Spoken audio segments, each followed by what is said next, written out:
주시기 부탁드립니다. 여러분 먼저 강구드립니다. 2024년 신년 일주일, 그러니까 주일 예배 전까지 우리가 보통 월요일부터 금요일까지 날마다 기도하는 새벽을 드렸지만 내일만큼은 여러분 내일만큼은 이 시간 동일하게 우리가 기도하겠습니다. 그러니까 평소에 몸이 토요일은 반응이 없었다 할지라도 내일은 나오십시오.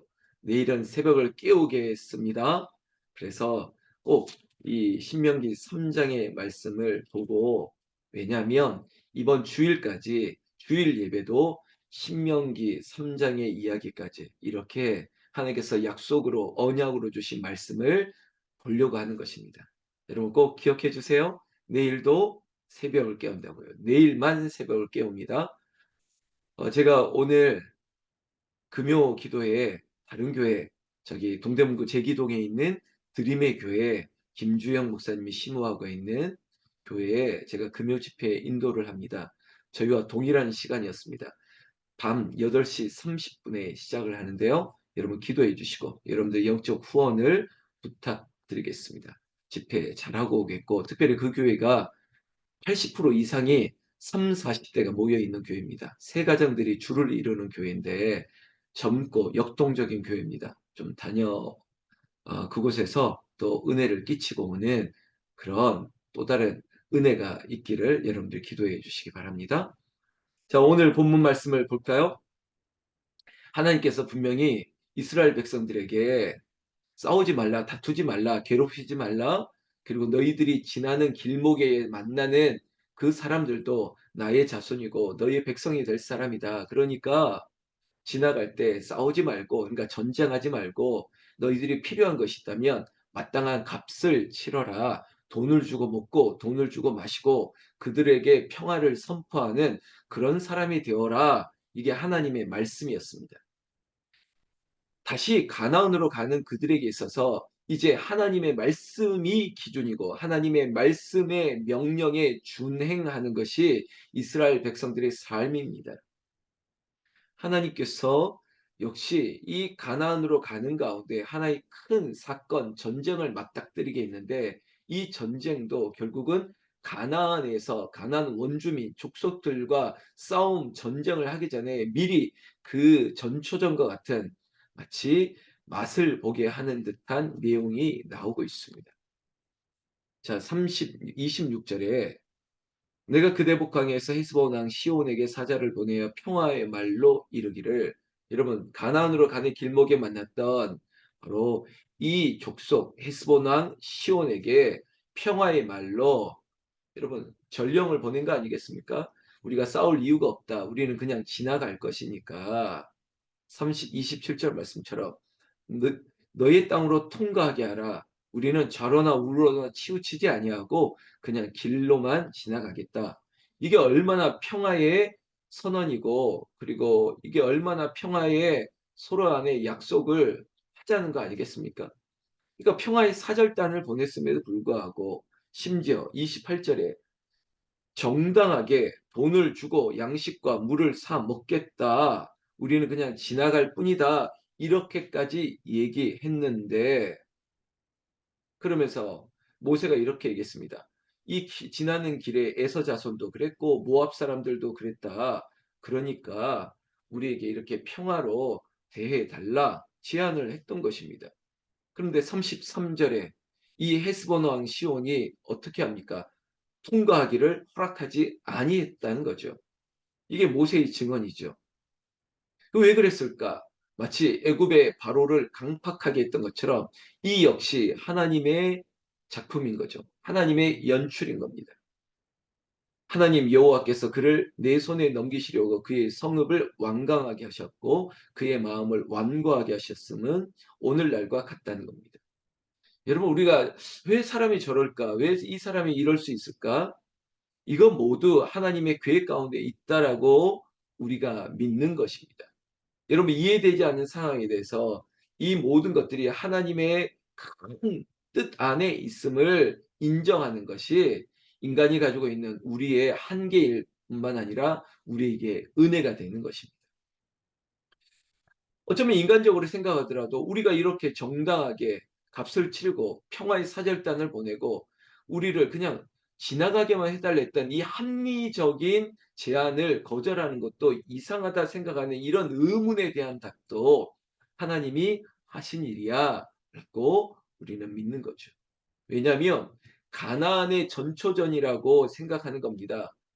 이게 바로 오늘 매일 성경의 제목도 가나안 정복의 전초전인데요. 하나님께서 가나안으로 들어가기 전에 마치 예비로 마치 시범 경기하듯이 예비 스파링을 실전과 같이 하게 만드는 연습을 하시는 거 우리에게 지켜주는 것 같지 않습니까? 제가 시범 경기 이런 표현을 했죠. 여러분 정식 개막을 하기 전에 시범 경기가 있지 않습니까? 야구에 프로야구에 오늘 하나님께서 마치 그렇게 하시는 것 같이 보인다고요. 가나안 들어가기 전에 너희가 이 싸움을 하고 들어가게 하시는 것처럼. 그러니까 분명히 헤스본 왕이 완악하고 완강하게 저항하고 싸우고 있지 않습니까? 그때 31절 여호와께서 내게 이르시되 내가 이제 시온과 그의 땅을 내게 넘기노니 너는 이제부터 그의 땅을 차지하여 기업으로 삼으라 하시더니 마치 정해진 이미 이긴 경기에 대해서 너는 그냥 마음 놓고 내가 너에게 명령했으니까 내가 가지 말라고 할 때는 가지 말아야 되는데 이 싸움은 이제 하는 싸움이야. 해야 되는 싸움이야. 전쟁에 출정하라라고 하나님께서 허용한 전쟁이 돼버렸고 그리고 그 전쟁에 이미 답은 정해져 있다는 겁니다. 저 땅을 차지하라. 너희 기업으로 삼으라. 이겁니다. 답이 정해진 싸움. 뭐가 두렵겠습니까? 아무 걱정이 없는 거예요. 이게 바로 하나님의 명령에 준행하며 살면 염려와 근심이 사라지는 거예요. 이기는 전쟁에 그저 참여하면 되는 것입니다. 32절에 시온이 그의 모든 백성을 건드리고 나와서 우리를 대적하여 아스에서 싸울 때 아무리 대적하고 아무리 군사가 많아도 하나님의 싸움, 전쟁에 능하신 하나님이 싸우면 승리하고 하나님의 승리가 나의 승리, 빅토리가 되는 겁니다. 승리가 되는 겁니다. 결국은 그 싸움에서 어떻게 됐습니까? 33절에 우리 하나님 여호와께서 그를 우리에게 넘기심에 우리가 그의 아들들과 그의 모든 백성을 쳤다는 겁니다. 하나님이 앞서가시고 하나님이 싸우시는데 그 누가 막을 수 있겠습니까? 이젠 전쟁의 그 성과에 대한 이야기들을 무새가 기록하고 있죠. 35절에 보면 다만 그 가축 성읍에서 탈취한 것은 우리의 소유로 삼았으며 36 우리 하나님 여호와께서 그 모든 땅을 우리에게 넘겨주심으로 아르는 골짜기 가장자리에 있는 아로엘과 골짜기 가운데 있는 성으로부터 길라까지 우리가 모든 높은 성읍을 점령하지 못한 것이 하나도 없었다고요. 점령하지 못한 것이 하나도 없었다. 여러분 이스라엘의 어떤 전력으로는 이길 수 없는 승리, 완벽한 압도적인 승리 이게 바로 하나님이 하시는 싸움의 결과물이라는 것입니다. 자, 사실 가나안의 원주민들 종족들은 굉장히 호전적인 종족들입니다. 만만한 상대가 아니에요. 마치 하나님께서 이스라엘 백성들이 사실 이 행진하는 이 사람들이 정예 부대가 아니지 않습니까?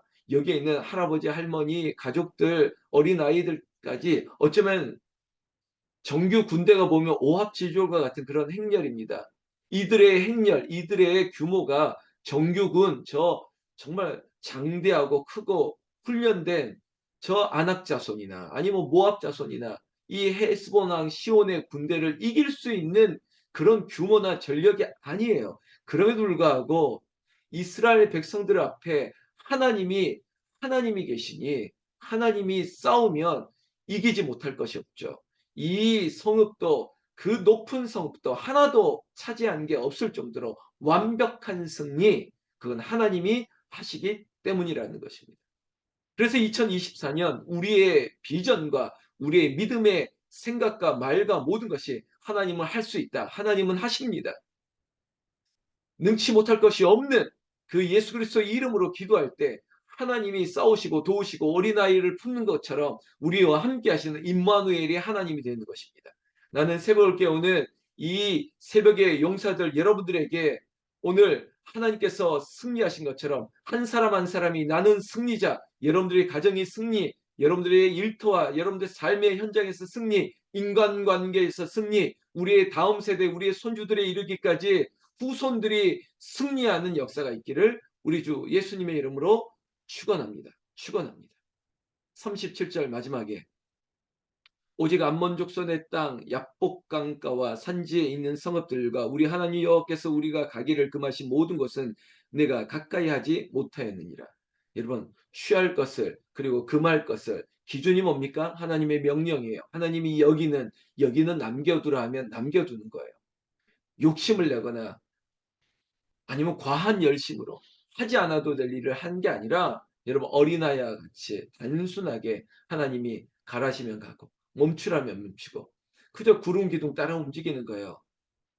여러분 이것이 우리의 믿음과 신앙이 되기를 원하고 2024년 세상의 빛이 되는 우리 모두가 하나님의 증인이 되고 하나님의 승리의 주인공의 삶을 살기를 나는 예수님의 이름으로 축원합니다.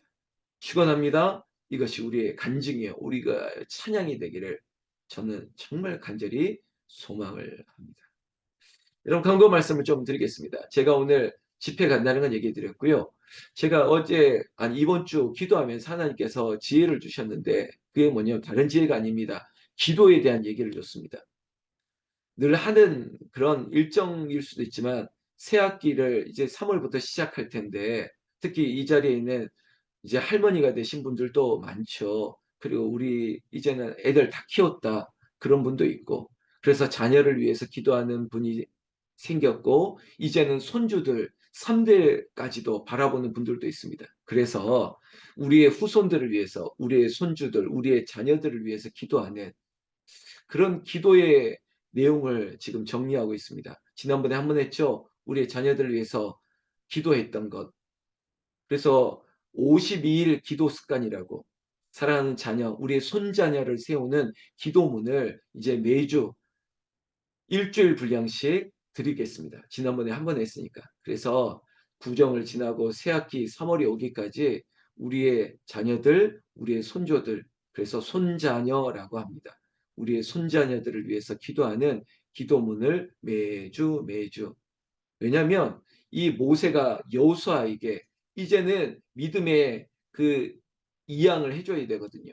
신앙을 유전해줘야 되고 그리고 영적 리더십을 넘겨야 되는데 우리의 마음도 새롭게 시작하는 자녀들을 위해서 이렇게 기도하자라고 하는 기도문을 지금 책을 그대로 옮겨 제가 우리 성도들 가족들이 읽기 좋게 기도문을 만들고 있습니다. 그래서 이번 주 첫 주에 바로 일주일 분량의 기도문을 지난번처럼 담아서 드리고 또한 이 자리에 계신 분들 중에 송구영신 예배에 나오지 못한 분들 중에 여러분 2024년 얘기해 주신 말씀 이거 이번 주일날 어, 목사 우리 강대상에 나와서 가족들까지 뽑아 가실 수 있는 내게 주신 말씀 이것도 나눠서 여러분 저에게 주신 말씀이 무엇인지 여러분들에게 주신 말씀이 무엇인지 그리고 이 안에 있는 우리의 신앙생활 예배생활 그리고 여러분 우리가 성경 읽기 이거 좀 다 기록해야 되지 않겠습니까?